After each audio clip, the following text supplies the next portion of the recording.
This week's Torah portion, the Seder of Kitisa, picks up the narrative that we kind of set aside for the last few weeks. We find ourselves this week focusing on the story we know as the Egel HaZahav, the golden calf. That almost unbelievable moment when the Israelites, after having experienced God's redemptive hand in Egypt, crossing the Red Sea, standing at Mount Sinai, but unable to confirm God's presence. When Moses disappears on the top of Mount Sinai for a period longer than they can imagine, they construct a golden calf. And as Moses comes down the mountain, he smashes those 10 commandments. And the text is so very clear to us. When Moses first receives the 10 commandments, the Torah describes that moment as God handing the tablets inscribed by the finger of God.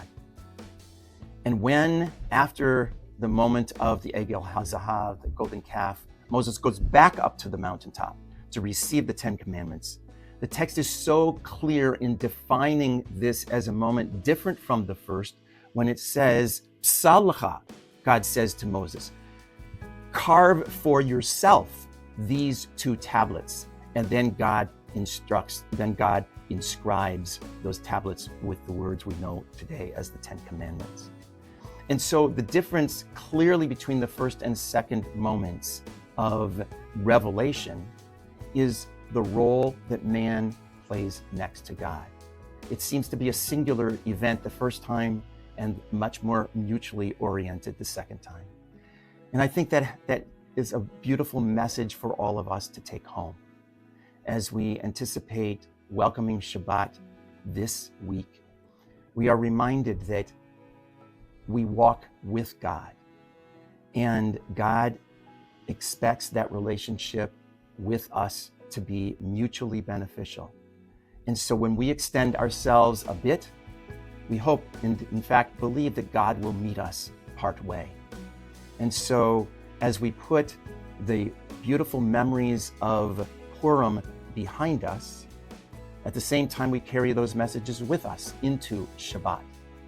And just as Esther and Mordechai stood up for the Jewish people during a difficult moment in our history, we too are reminded to stand up, defend ourselves, speak proudly, stand tall, and acknowledge the extraordinary history that we call our own.